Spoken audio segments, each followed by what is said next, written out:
Earth, Wind and Fire's founder, Maurice White, would have been 76 yesterday. He passed away last year during a period that I've nicknamed with my friend Henrique. I'm going to give him a big shout out here as the funk apocalypse, you know. And it wasn't just that genre of music. There were all these icons of music dying in 2016 in succession, you know. Maurice White, David Bowie, Prince, George Michael, it just went on and on. Over the course of the last year, I have started to collect Earth, Wind and Fire albums on vinyl. You know, they actually say that one of the great things about album covers on vinyl is that they're big and you can actually explore them like you can the cover of huge books. And, you know, I personally think you can do that with CD too. But Earth, Wind and Fire vinyl is something I was kind of interested in collecting. And the interesting thing is, the Earth, Wind and Fire vinyl that I have now, I used to have a couple from the 1980s, back in the 1990s, but I gave those to my dad when I got all of Earth, Wind and Fire's albums on CD. All the records from 1971 up to present day, I suppose. But I ended up with what I would consider Earth, Wind and Fire's Classic Six. You know, the albums that represented the classic lineup and sound of the group that made them what they are. Earth, Wind and Fire are probably either one of or my favorite groups from the 70s. They just have a sound where, you know, jazz, the funk, the pop, you know, the gospel, everything kind of comes into a sound that's very distinctive and very important.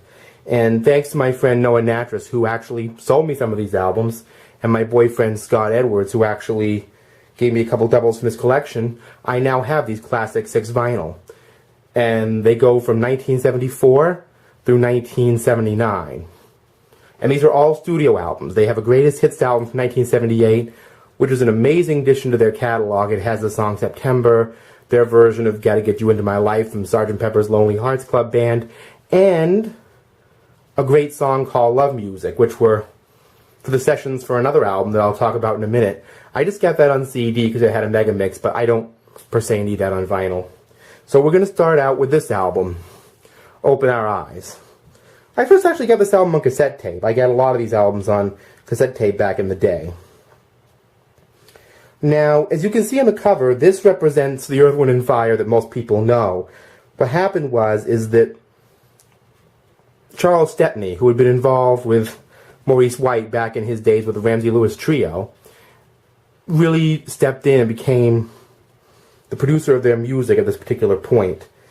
And, you know, this 8-member lineup of Earth, Wind and Fire that you see here, you know, you have Larry Dunn, Johnny Graham, Verdine and Maurice White, Andrew Woolfolk, Al McKay, Philip Bailey, and Ralph Johnson. You know, I know that Fred White, another brother of Maurice and Verdine's, was also there too at that time. But anyway, Charles Stepney and them went to a place called the Caribou Lodge up in Nederland, Colorado, which is what you see here. You see the Colorado mountains in the background. They kind of had a relaxed atmosphere in the studio while they recorded a good portion of this album. Now, this album is not a first pressing. The first pressing was actually a gatefold with colored pictures inside of the band members showing them with various astrological signs. It's just a late 70s Columbia pressing. If you open it up, you can see it, but it's a single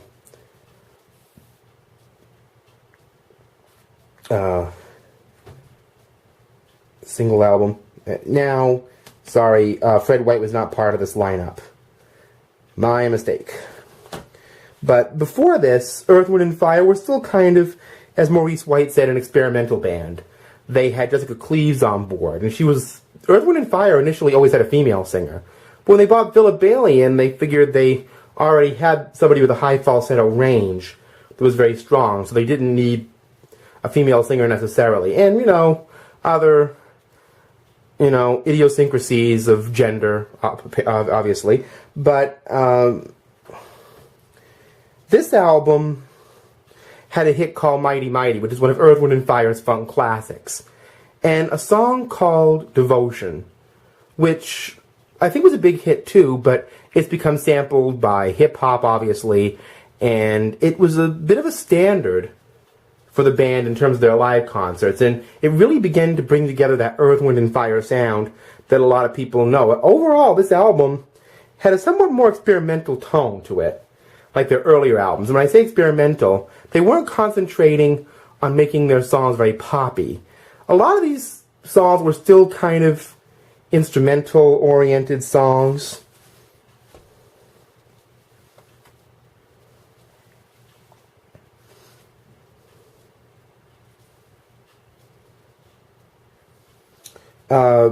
You know, Fair But So Uncool and Kalimba Song are really great funk too, and I think a lot of people should acknowledge that, you know. The song Feelin' Blue and Chi-9 Chi-Bet is another great bluesy funk number. Very, you know, very Johnny Graham. He always had those bluesy guitar riffs on that song. But basically, there are songs on here like Drum Song, Feelin' Blue, which is a beautiful melody, and Caribou, which are all kind of Brazilian jazz-flavored numbers. Drum Song is an kalimba instrumental. You know, and that makes the album very unusual. They had a great melody that was happening, but they were still owing a lot to Brazilian jazz. Brazilian jazz fusion a lot on this album, and kind of Latin melodies, rather than what happened later. And of course they have the gospel song, Open Our Eyes, at the end of the album. They even cover Spasmodic Mood. I've seen it referred to as Spasmodic Movements, but that's basically the gist of that album. You know, Spasmodic Mood being a song by one of my favorite sax players in jazz, Mr. Eddie Harris. So this is a great album. And by the way, Spasmodic Mood is a straight-up jazz number. It is a straight-up jazz number. It is a straight-up post-bop jazz number. It's not a funk jazz or soul jazz. It's straight-up jazz number, which you won't hear on any of the albums that are to come, including this one. Pretty much everybody who knows Earth, Wind & Fire know this album. And this is a first pressing, and so it's a gatefold. So I'm going to show you this album in every possible respect. By this time, Fred White, as you can see here in the middle, between Andrew Woolfolk and Al McKay, was part of the group. Well, look, they're having a whole lot of fun dancing around there. That's the way of the world. You know, the interesting thing about this album, and most Earth, Wind & Fire fans probably know this very well, this album is a soundtrack for a film that I actually have, starring Harvey Keitel, which didn't do well commercially. Even Maurice White said, this isn't good, when he saw it. And, you know, it was made by Sig Shore, who made Superfly.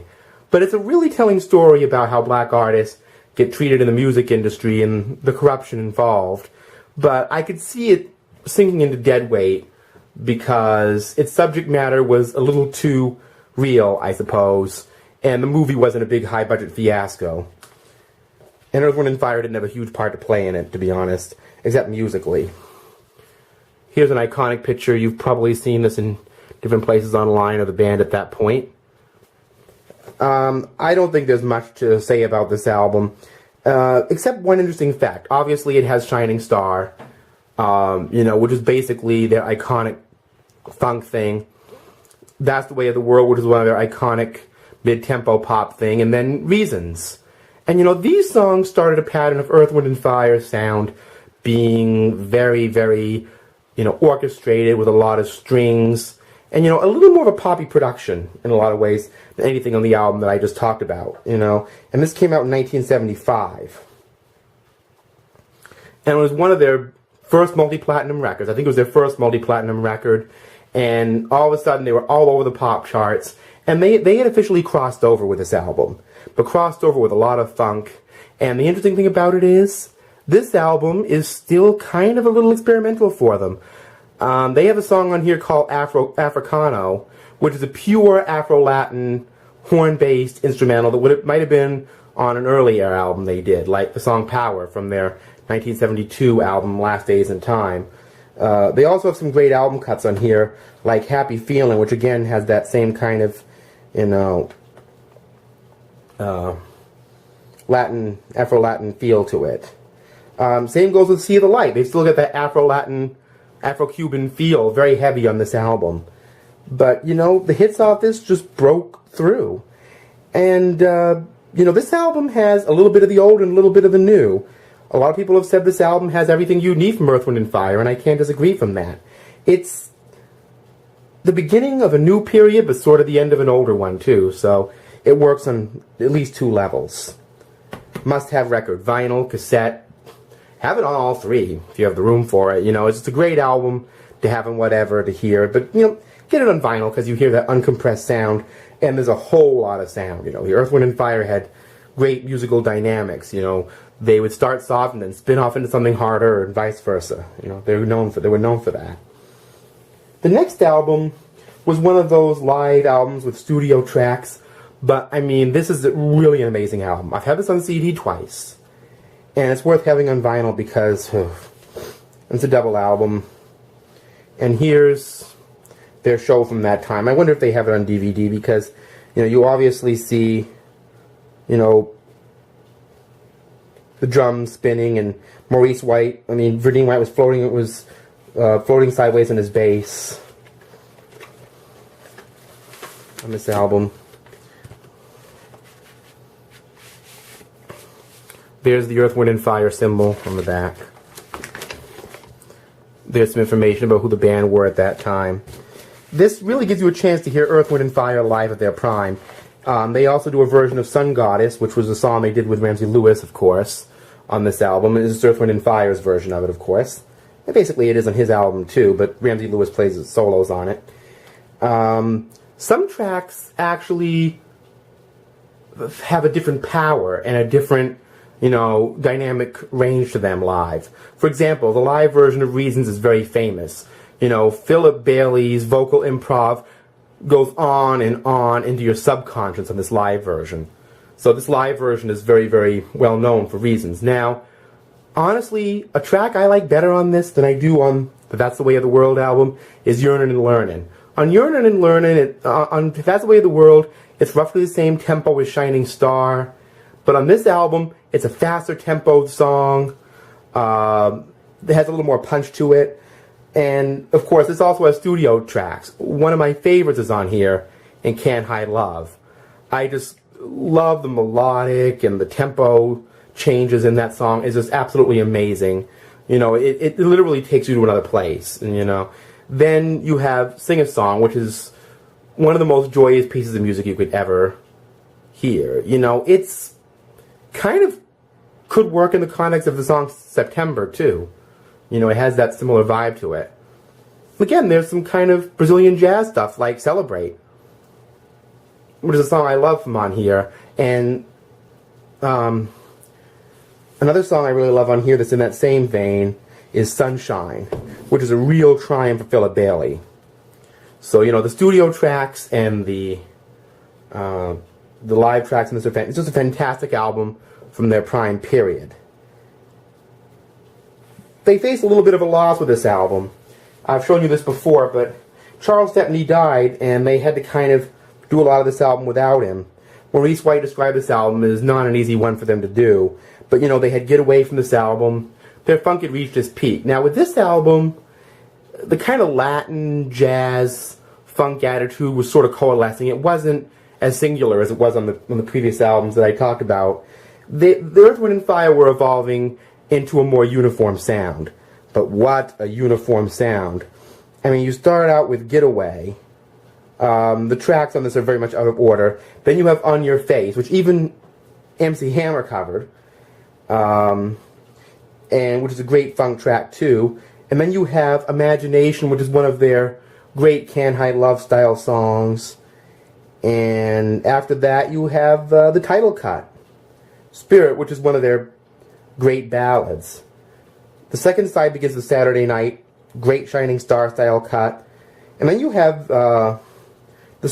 actually like with the rock band Bad Company, Earth, Wind and Fire have a great mid-tempo funk song, again with great orchestration, called Earth, Wind and Fire, which is actually on this particular album.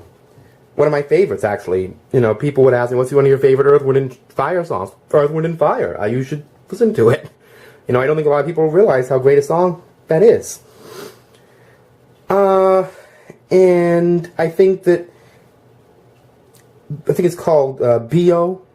It's a great instrumental. It's kind of got a jazz, funk, rock vibe about it.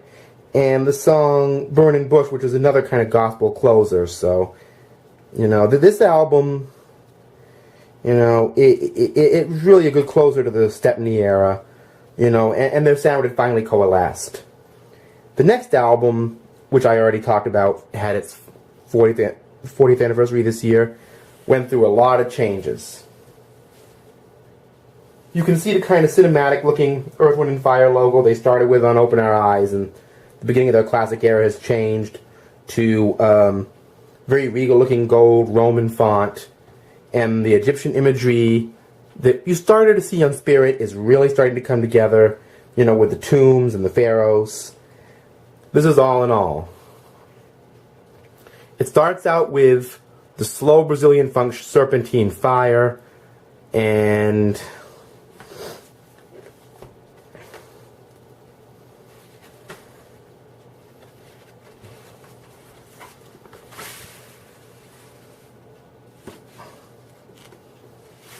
I'm just showing you the inside of the album. And it ends with Be Ever Wonderful. And in between that, you get great funk tracks like Jupiter, you know, Magic Mind, and of course Fantasy. And Runnin', one of my favorite cuts. This is one of the greatest example of album art I've ever seen. I can actually show this to you forever. It's just an amazing album. There's from 1977. Then they have the greatest hits album, then this, Open Our Eyes, in 1979. The first 7 songs on this album were actually written in the company of David Foster at a place that Maurice White had in Carmel. And Fareed White described this album as their Abbey Road. By this time, you know, the funk and the disco elements creeping into their music a little bit, and the jazzy and the pop thing had totally coalesced, you know. This album doesn't take as many musical chances, or isn't as oriented around solos as some of their earlier stuff might have been. This album really focuses on a pop, funk, mildly disco-oriented sound. But, you know, this is, every track on this album most people would associate with Earth, Wind and Fire. It actually starts out with one of my favorite numbers of theirs, In the Stone, you know. Which, you know, there's a guy on YouTube that does, called The Reflex, that does an amazing remix. The layers of music on this are tremendous. Then you have I Can't Let Go, and Let Your Feelings Show. Those are just amazing songs. Then you get a kind of shining star cut on it, called Star, which begins the second side. And, you know, Star doesn't really sound like the rest of the album. It sounds like the band kind of playing in a kind of bouncy, jazzier style. But for the most part, you can tell this album was recorded with the company of David Foster. I love that picture of the band. I would love to have a poster of that. Just their multicolored regalia. If you open it up, it has the green insert. Earth, Wind and Fire would do wonderfully after this in the 80s, but, you know, it just wouldn't quite be the same for them. Earth, Wind and Fire would have different priorities after this album, so this ended their great 70s run. Oh, and also, this had 2 big hits on it, too. After the Love Is Gone, you know, one of their classic kind of ballads, and interestingly enough, my mom and dad's wedding song, even though it's called After the Love Is Gone, I guess my dad liked the melody.